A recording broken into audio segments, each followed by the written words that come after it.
Ay, tapos na. Ulitin mo ulit. Ulitin mo ulit. Wag yan! May tinulit na ako dyan. Relax ko lang.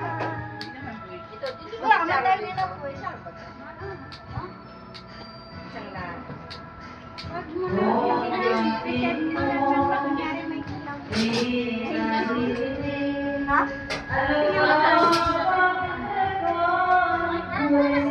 Hindi yan kay Seth? Ganun din yan kasi mahangin.